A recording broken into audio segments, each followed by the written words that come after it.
So I just wanted to show you briefly how you might use the corpus to try to answer the question, or at least explore the question of the difference between might, may, and can, which is a great question. And since it was a little difficult for me to find the results I wanted, I wanted to just show you. So you probably already know that I use this englishcorpora.org /COCA all the time. It's really useful. And what I would do is a word search. Word search gives you like a sketch of the word in question. And in this case, for example, if I use may, now I need to use the part of speech in this case, because when I don't, I realized may, because it's also the name of a month, I get a lot of weird results. So if I drop down this menu, and I can even just use verb all for that, but even to be more specific, I would use verb modal, and then you're going to get results for each one. I can show you what those look like. So this is what the word sketch looks like. I like this view because it also gives you this distribution of the word, which is kind of useful. And you can see this one's pretty evenly distributed across the different ones.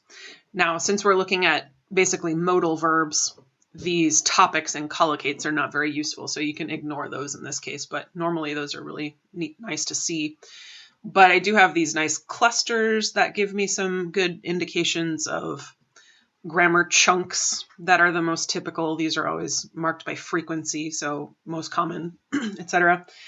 And then what's most useful are these concordance lines, or you can also find them by doing the quick search, the KWIC, or keywords and context search. And it's really nice because it puts the word you're looking for in the middle and then organizes everything around it based on color. So if you were to do this search and scroll down through some of these, look at some examples, you're going to start to notice some things about might versus the other ones.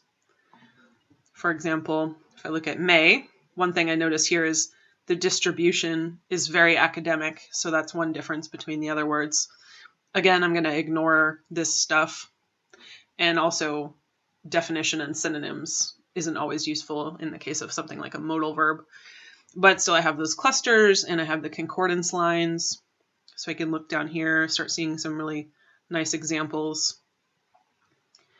And it's a bit of an art form. I have to kind of interpret these examples a bit. So that's why it helps to compare side by side. Lastly, looking at can, this one's a little less common in academic. And here's lots of examples of that.